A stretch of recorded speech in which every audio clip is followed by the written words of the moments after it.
আমরা আগেও বলেছি, আবারও বলছি, পশ্চিমবঙ্গের বুকে সরকার পাল্টেছে, জাতীয়তাবাদী সরকার এসেছে, কিন্তু সেই সরকারকে শক্তিশালী করার দায়িত্ব হচ্ছে কিন্তু আমাদের সাধারণ নাগরিকদের। এবং সবথেকে বড় কথা হচ্ছে পশ্চিমবঙ্গের বুকে কিন্তু যে হিন্দু বিরোধী যে জিহাদ, জিহাদিদের জিহাদ, বামপন্থীদের জিহাদ, ঘৃণা, তা কিন্তু এক বিন্দুও কমেনি। তার সবথেকে বড় উদাহরণ সুকিয়া স্ট্রিটে যে আমাদের পশ্চিমবঙ্গের জনক গোপাল মুখার্জি এবং পশ্চিমবঙ্গের রূপকার শ্যামাপ্রসাদ মুখার্জি, তাদের যে দুটি মূর্তি ওখানে স্থাপন করা হয়েছিল গতকাল চোরের মতন, ঠিক দেখুন বাংলাদেশের মতন ট্রেন্ড, গতকাল চোরের মতন জিহাদিরা এসে সেই মূর্তি দুটিকে ভেঙে দিয়ে চলে যায়। পৈশাচিক উল্লাস তাদের। হ্যাঁ, তার সাথে তো অবশ্যই বিকাশবাবু, আপনি এটা না করলে আপনি তো খুব খুশি হয়েছেন, তো আপনি খুব খুশি হয়েছেন যে আপনার ভাষায় একটা গুন্ডা যে গুন্ডামি করেছিল, যে গুন্ডামি করে আপনাকে বিকাশ রঞ্জন ভট্টাচার্য থাকতে সাহায্য করেছিল, যে গুন্ডামি করেছিল বলে, বা শ্যামাপ্রসাদ যাকে আপনারা বলবেন যে দেশদ্রোহী, ব্রিটিশের চর ইত্যাদি, যার জন্যে আপনার বাবা মারা, বিকাশ রঞ্জন ভট্টাচার্য বাবু, শতরূপ, গার্গী ইত্যাদি তোমাদের বাবা মারা ওই পার থেকে আইসা এইখানে আইসা পৈত্যা পুরাইয়া সেকুলার হইয়া তোমাগো জন্ম দিছে। আর তোমরা এখন এইখানে আইসা এইখানে বড় বড় কমিউনিস্ট নেতা হইয়া সেই শ্যামাপ্রসাদ আর বিকাশ আর গোপাল মুখার্জিরে দাঙ্গাবাজ বইল্লা তোমরা তোমাকে আরো যে জিহাদি যে পাপ আছে তাদের কাছে পয়েন্ট স্কোর করতেছো। খুশি তো বিকাশবাবু, শতরূপ, সবাই খুশি তো? এর আগেও আমরা দেখেছিলাম তৃণমূল আমলে শ্যামাপ্রসাদের মূর্তি ভাঙার চেষ্টা করেছিল বামপন্থী অতিবাম নকশালেরা। শ্যামাপ্রসাদের মূর্তি ভাঙা যেতে পারে, গোপাল মুখার্জির মূর্তি ভাঙা যেতে পারে, কিন্তু যখনই সেটা হচ্ছে কি, সেটা হচ্ছে মানুষের স্বতঃস্ফূর্ত বহিঃপ্রকাশ, স্বতঃস্ফূর্ত প্রতিবাদের বহিঃপ্রকাশ। যান বামপন্থীদেরকে জিজ্ঞেস করুন, বলবে হ্যাঁ এটা তো স্বতঃস্ফূর্ত জনরসে হয়েছে। এই বেলায় জনরস, গোপাল মুখার্জির মূর্তি ভাঙলে জনরস,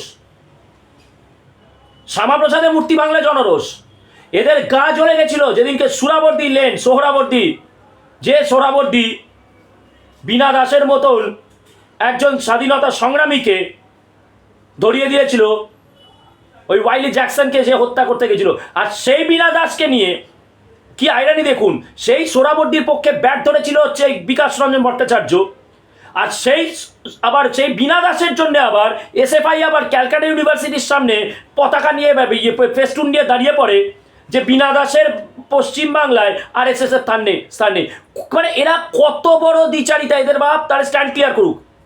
এদের বাপ বিকাশ রঞ্জন ভট্টাচার্য সাপোর্ট করছে সোহরাবর্দীকে, যে সোহরাবর্দী আবার এই ক্যালকাটা ইউনিভার্সিটির সামনে এসএফআই এর সাপোর্ট করা বীণা দাসকে ধরিয়ে দিয়েছিল। ছত্রে ছত্রে দ্বিচারিতা। সিসিটিভিতে নাকি ফুটেজ ধরা পড়েছে, যে কারা করেছে, অবশ্যই তো ধরা তো পড়বেই। মুখে মুখোশ পরে, মাথায় হেলমেট পরে, কাপুরুষের মতন এসে, আরে কেন সকালবেলায় লেখে রে জিহাদির দল, সকালবেলায় এসে কেন মূর্তিটা ভাঙলি না? তোদের যখন এত রাগ শ্যামাপ্রসাদের ওপরে, গোপাল মুখার্জির ওপরে তোদের যখন এত রাগ, তাহলে সকালবেলায় এসে মূর্তিটা ভাঙলি না কেন? এবারে যেটা বলছিলাম, যে এগুলোকে নিয়ে আপনি যান, শতরূপের কাছে বাইট চান, বিকাশ রঞ্জনের কাছে বাইট চান, দীপশিদার কাছে বাইট চান, কি বলবে? না এটা তো স্বতঃস্ফূর্ত বহিঃপ্রকাশ, এই বিষয়ে আমরা কিছু বলবো না। তাহলে এইবারে কিন্তু যাদবপুরের 8B যে লেনিনের মূর্তি, জাতির কথার পক্ষ থেকে বলছি, যে কোনো দিন কিন্তু এরকমভাবে ভেঙে যেতে পারে, যে কোনো দিন কিন্তু, এবং দিনের বেলায় হবে, সেটা রাতের বেলায় নয়, দিনের বেলা এরকম করে মূর্তিটা। কে লেনিন? এরা আবার ডায়লগ দেয় লেনিনের থেকে নাকি ক্ষুদিরাম নাকি বোমা বাঁধা শিখেছে। ওরে গাধা, ওরে গর্ধবের দল, একটু ইতিহাসটা চর্চা কর। লেনিনের সাথে দেখা হয়েছিল সাভারকারের, সেই সাভারকার লেনিনের থেকে সেখান থেকে বোমা বাঁধার যে থিওরি সেগুলো নিয়ে পাঠিয়েছিল, যেখান থেকে বোমা বাঁধা শেখে এই ক্ষুদিরাম। যে সাভারকারকে তোরা গালাগালি দিস, সেই সাভারকারের সাথে মিটিং হয়েছিল লেনিনের, যেখান থেকে লেনিনের কাছ থেকে সাভারকার সেই বোমা বাঁধার যেগুলো নিয়েছিল। এবং সেই সাভারকার ভারতের বুকে সেই ইংল্যান্ডের যে ইন্ডিয়া হল সেখান থেকে ভারতের বুকে বোম বাঁধার যে থিওরি, বোম বাঁধার যে ফর্মুলা সেগুলো পাঠিয়েছিল, সেটা দেখেই কিন্তু ক্ষুদিরাম অনুপ্রাণিত হয়েছিল, লেনিনকে দেখে হয়নি। সব থেকে বড় কথা, ভারতের স্বাধীনতার জন্য, আমি বলছি না যে ভারতের স্বাধীনতার জন্য লেনিন রাশিয়া ছেড়ে, সোভিয়েত রিপাবলিক ছেড়ে যে ভারতের স্বাধীনতা করছে, কিন্তু ভারতে যে ইংরেজরা যে প্রতিনিয়ত যে ভারতীয়দের উপরে অত্যাচার করে গেছে, তার বিরুদ্ধে লেনিন কোনোদিনও একটি কথাও বলেছে? তার প্রতিবাদে একটি কথাও বলেছে দেখান? উল্টে কি হলো, সেই অত্যাচারী ব্রিটিশ যখন, স্ট্যালিন যখন গিয়ে ব্রিটিশের সাথে গিয়ে হাত ধরলো, এই বামপন্থীরা তখন ব্রিটিশদেরকে, যারা এতদিন ছিল হচ্ছে সাম্রাজ্যবাদী, সেই ব্রিটিশ কি হয়ে গেল বামপন্থীদের কাছে? শ্রমজীবী মানুষের মেহনতি সংগ্রামের লড়াই ফ্যাসিস্ট হিটলারের বিরুদ্ধে। আরে কি এরা আপনারা এদের কথায় আপনারা হন? মিথ্যের বেসাতি নিয়ে বসেছে। তো বারবার করে বলছি, কিন্তু গোপাল মুখার্জির মূর্তি ভাঙা হয়েছে, শ্যামাপ্রসাদের মূর্তি ভাঙা হয়েছে, রাতের অন্ধকারে চোরের মতন, কাপুরুষের মতন। লেনিনের মূর্তিটা সকালেই ভাঙবে, কিন্তু ভেঙে যাবে, দুম করে ভেঙে যাবে, কিন্তু সকালেই ভেঙে যাবে। তখন কিন্তু বলতে পারবেন না, তখন কিন্তু বলা যাবে না যে এটা অশিক্ষিতদের কাজ, এটা অশিক্ষিতরা করেছে, তখন কিন্তু বলা যাবে না, কোনো অধিকার নেই বলার। সাধারণ হিন্দুত্ববাদীদের বলি, একটু ফেসবুকটা ছাড়ুন। ওই কি জানো দেখি, প্রতিটা প্রোগ্রামের পরে কিছু টিপিক্যাল কমেন্ট, ইস দাদা আগে জানলেই তো। এখানেও বলছি, কমেন্ট ওই মন্তব্য না, ফালতু মন্তব্য করবেন না। ইস দাদা আগে জানলে না আমরা যেতাম। আমাদের প্রতিবাদ করতে হবে, এদের মেরে চামড়া গুটিয়ে দিতে হবে, ওদের মেরে চামড়া গুটিয়ে দিতে হবে, আমরা এসে লড়াই করব। এসব ফালতু না, ফালতু ভাটের কমেন্ট করবেন না, এগুলো ভাটের কমেন্ট। রাস্তায় নামার যখন ক্ষমতা নেই, রাস্তায় নামার কথা হলেই যে যখন আপনাদের পেট খারাপ হয়ে যায়, বাড়িতে সব লোকজন অসুস্থ হয়ে দেহত্যাগও করে ফেলছে, ফোন করলে ফোন ধরবেন না, না দাদা আমি না বিশেষ কাজে আটকে পড়েছি, না দাদা আজকে না, এই যে নাটকগুলো করেন আপনারা, এই জন্যেই তারা সাহস পায়। রাজনীতির জন্য রাস্তায় নামা যেতে পারে, শুভেন্দু অধিকারীর জন্য রাস্তায় নামা যেতে পারে, বিজেপির জন্য রাস্তায় নামা যেতে পারে, কিন্তু হিন্দুত্বের ডাক যদি কোনো অরাজনৈতিক সংগঠন, জেনুইন অরাজনৈতিক সংগঠন থেকে ডাক দেওয়া হয়, তখন নামা যায় না। তখন কি ওই একটা করে কমেন্ট, হ্যাঁ পাশে আছি, না আপনার পাশে নেই, আপনারা যা লেখেন না আমার এখানে পাশে আছি, আপনার নেই তো পাশে। আপনাদেরকে কোশ্মিনকালেও কোনোদিনও আমি আপনাদেরকে পাশে দেখিনি, তো আপনার পাশে নেই। আর আপনাদের ফেসবুকে যে মন্তব্য করেন বা ইউটিউবে মন্তব্য করেন, তার ভ্যালু জিরো। জ্ঞান দিয়ে লেকচার দিয়ে ফাটিয়ে দেন আমাদেরকে, এইটা করতে হবে, ওইটা করতে হবে, সেইটা করতে হবে। আরে নিজের রাস্তায় নেমে করুন না, কে বারণ করেছে? সেই বেলায় সাহস নেই। অদ্ভুত বলিহারি। এখন পশ্চিমবঙ্গের বুকে শুভেন্দু বিজেপির সরকার, সহায়ক সরকার, জাতীয়তাবাদী সরকার, তারপরেও আপনাদের এত ভয় রাস্তায় নামতে, এত আতঙ্ক রাস্তায় নামতে, যে কেস খেয়ে পরে, কেস খেলে কি হবে, কে মারবে, মার খাওয়ার ভয়। আজকে লজ্জা করে না? আজকে যে সুকিয়া স্ট্রিটে এইভাবে গোপাল মুখার্জি আর শ্যামাপ্রসাদের মূর্তি ভেঙে দিল, আমার তো মনে হয় ওখানে হাজার হাজার হিন্দু গিয়ে জমায়েত হওয়া উচিত।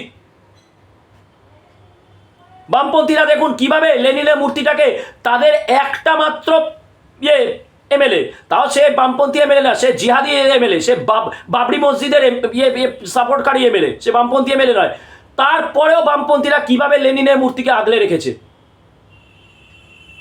আর আজকে এত বড় ঘটনা ঘটিয়ে দিল, তারপরে আপনারা কোনো কী হবে, এমন একটা প্রতিবাদ তো করেছি ফেসবুকে লিখে, বেশ সুন্দর করে থাম্বনেল বানিয়ে প্রতিবাদ করেছি। ওই ভাটের ফেসবুকের প্রতিবাদে, ইউটিউবের প্রতিবাদে, থাম্বনেলের প্রতিবাদে কিচ্ছু হয় না।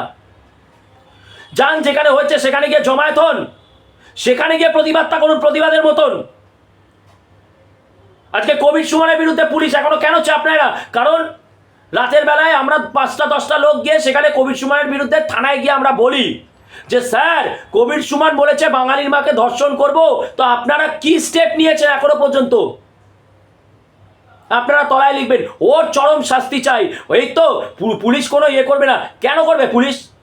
5-10টা লোক গেলে পুলিশ পাত্তাও দেবে না। 1000 লোক যদি আজকে থানাতে যায়, থানার বাইরে গিয়ে থানাকে যদি ঘেরাও করে যে এক্ষুনি কোভিড সুমনকে সামন করুন, তা নইলে আমরা নড়বো না থানা থেকে, তবে গিয়ে কোভিড সুমন শাস্তি পাবে। তা নইলে কি হবে, এই থানা ঘোরাবে ওই থানায়, ওই থানা ঘোরাবে সেই থানায়, একটা দিন আমরা হতোদ্যম হয়ে যাব। এবং তখন আপনারা বলবেন না এই তো অবস্থা, ওর কেন শাস্তি হবে? আপনাদের যে এই যে ক্যাজুয়াল অ্যাপ্রোচ, নির্বিকার মানসিকতা, পাশে আছি সাথে আছি, জানলে যেতাম, তারপরে নাম্বার দিয়ে তারপরে প্রোগ্রামের দিনকে আসবো না, এই কারণে কবির সুমনরা সাহস পায় বাঙালির মাকে দর্শন করব বলে অম্লান মদনে ঘুরে বেড়ানো। তারপরে সে কি করে প্রোগ্রাম করতে পারে? কেন আমরা সেখানে হাজারে হাজারে গিয়ে ইয়ে করতে পারি না কবির সুমনকে, যে কবির সুমনকে এখানে কার্যক্রম করতে দেওয়া হবে না? কি করে সাহস পায় আজকে গোপাল মুখার্জি, আমাদের সহায়ক সরকার থাকা সত্ত্বেও গোপাল মুখার্জির মূর্তি ভাঙার, শ্যামাপ্রসাদের মূর্তি ভাঙার কি করে সাহস পায়? কোনো যুক্তি তর্ক, কোনো রিজন লজিকের ব্যাপার নেই। হাজারে হাজারে যান সুকিয়া স্ট্রিটে যেখানে এই ঘটনা ঘটেছে, তীব্র আন্দোলন করে তুলুন, বলুন অপরাধীদেরকে আমাদের হাতে ছেড়ে দিতে হবে, আমরা ব্যবস্থা করে দেবো। ভয় দেখাতে হবে, ওদের মনে ভয় ধরাতে হবে, যেরকম একটা সময় জিহাদিরা ভয় ধরিয়েছে আমাদের মনে। আমরা আইন মানি না বলে আমাদের হাতে ছেড়ে দিতে হবে, আমরা আমাদের সারিয়া মতন আমরা আমাদের ইনসাফ করবো, আমাদেরও সেটা পাল্টা করে ওদের ভয় দেখাতে হবে যে এটা করে ধরা পড়লে কিন্তু কঠিন শাস্তি আছে, জনতার শাস্তি। ডিমটা কেবল অভিষেক ব্যানার্জিকে মারলে হবে না, যারা এই কাজগুলো করছে, জিহাদের কাজ করছে, তাদের বিরুদ্ধে আক্রমণে নামুন, রাস্তায় নামুন, তা নইলে কোনো কাজ হবে না। প্রতিবাদটা করুন প্রতিবাদের মতন। আবারও বলছি, সোশ্যাল মিডিয়া ছাড়ুন। লড়াই কিন্তু আমরা জিতিনি, একটা ভোট দিয়ে একটা সরকার এনে কিন্তু লড়াই জেতা যায় না। নিজের এলাকাতে এখনও এই জেহাদিরা দাপিয়ে তাদের জেহাদ চালিয়ে যাচ্ছে। রাস্তায় নেমে কাজ করুন, জাতির কথার সাথে আসুন। আমরা তো এই ব্যাপারে তো আনকম্প্রোমাইজিং, আমরা তো রাস্তায় নেমে কাজ করছি। সাহস থাকলে আসুন, আর নয়তো ভাটের কমেন্ট করবেন না, সাথে আসি পাশে আছি সোজা ডিলিট করে ব্লক করে দেবো। এখন থেকে যদি এই ফালতু কমেন্টগুলো দেখি, সাথে আছি পাশে আছি, প্রতিবাদ করতে হবে, প্রতিবাদে নামতে হবে, আরও বড় বড় লেকচার, সোজা ডিলিট করে ব্লক করবো।